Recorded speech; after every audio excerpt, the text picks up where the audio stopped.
बनसोडा येथील जनिविकास महाविद्यालयामध्ये कार्यरत असलेले कनिष्ठ प्राध्यापक प्रभाकर मेश्राम यांची कैफियत मांडण्यासाठी आलेलो आहे।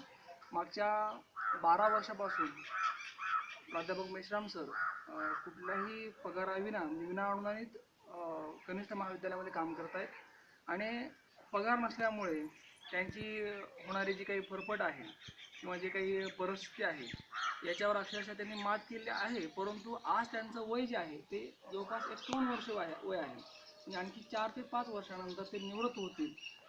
साहजिकच जर कुठल्याही प्रकारचं अनुदान शासनाने नाही दिलं तर पगार न घेताच त्यांची निवृत्ती होऊ शकते। तर आपण पाहूया या ठिकाणी की प्राध्यापक मेश्राम सर काय म्हणतात। सर आपलं नाव?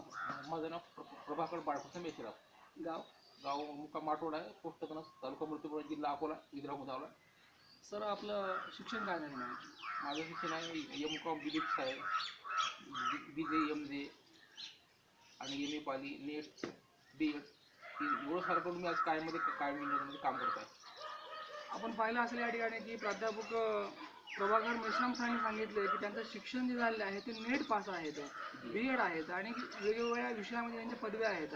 परंतु आज जरी असलं तरी या ठिकाणी त्यांना कुठल्याही प्रकारची पगार नाही। जनिविकास कनिष्ठ महाविद्यालयामध्ये ते मागच्या 12 वर्षापासून कार्यरत आहेत, पण शासनाचं धोरण असं आहे की आणखी अद्यापही अनुदान या ठिकाणी किंवा अनुदानाचा विचार या ठिकाणी झालेला नाही आहे। तर या ठिकाणी आपण सरांना विचारूया, सध्या आपण काय करतात? सध्या मी जनिविकासला पाली विषय शिकवतो, कनिष्ठ महाविद्यालयामध्ये पालीचा विषय 11-12 शिकवतो। परंतु ते मान्यता तत्वावर गव्हर्नमेंटचा आम्हाला कुठली अपेक्षा अजून काहीच मिळत नाही। बरेच आंदोलनामध्ये मी भाग घेतलेला आहे, जेवढे काही आंदोलन झाले आतापर्यंत 10 वर्षापासून प्रत्येक आंदोलनामध्ये अधिवेशनामध्ये गेलो आम्ही आणि तिथेही माझं मत ठामपणे मांडण्याचा प्रयत्न केला आहे। परंतु अजूनही आमच्या शासनाने आमच्याविषयी शिक्षकाविषयी जागृत होत नाही, याला काय म्हणा? सर या ठिकाणी आपल्याला जे मिळणारं मानधन आहे मग या मानधनामध्ये तुमचं घर भागतं का? घर भागत नाही, परंतु काहीतरी आपलं दोन टाईम जेवणाचं काहीतरी होते, अशा प्रथिने जगत आहो मी।